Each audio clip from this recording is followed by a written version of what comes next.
নমস্কার বন্ধুরা, মিঠুস কিচেনে আপনাদের স্বাগত জানাই। চলুন আজকে যে রেসিপিটা বানাবো দেখতে থাকি। ডিম আর আলুগুলোকে প্রথমে সেদ্ধ করে নেব। আমি মশলাগুলোকে শুকনো ভেজে নেব।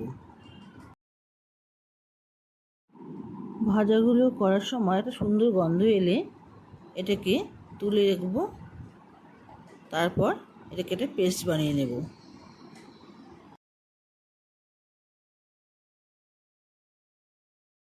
এরপর আমি আলু আর ডিমগুলোকে একটু লালচে ভাব করে ভেজে তুলে রাখবো।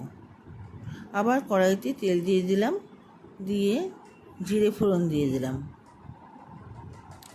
জিরে ফোড়ন দিয়ে যেটা ভাজা হলে কাটা পেঁয়াজ অল্প দিয়ে দিলাম, দিয়ে এখন একটু ভাজা করব।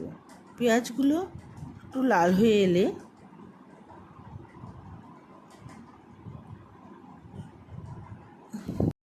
একটা ছোটো পেঁয়াজ, হাফ ইঞ্চির মতো আদা আর 5-6 রসুন, একটা টমেটো দিয়ে একটা পেস্ট বানিয়ে ভাজা পেঁয়াজগুলোর মধ্যে দিয়ে নাড়াচাড়া করে হাফ টেবিল চামচ ধনে গুঁড়ো, হলুদ গুঁড়ো, কাশ্মীরি লঙ্কা গুঁড়ো দিয়ে স্বাদ মতো নুন দিয়ে মশলাটাকে একটু জল দিয়ে ভেজে নেব। তারপর আলুগুলো দিয়ে মশলাটা বেশ ভালো করে কষাবো। কষিয়ে গরম জল করে রেখেছি সেটা দিয়ে দেব পরিমাণ মতো, যতটুকু আপনারা ঝোল চান। এবার ডিমগুলো দিয়ে দেব। এবার ঢেকে দেব।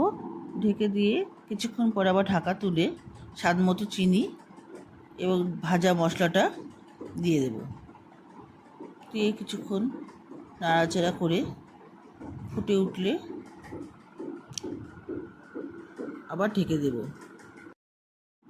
3 থেকে 4 মিনিট পর ঢাকা খুলে হাফ টেবিল চামচ ঘি দিয়ে নামিয়ে নেব।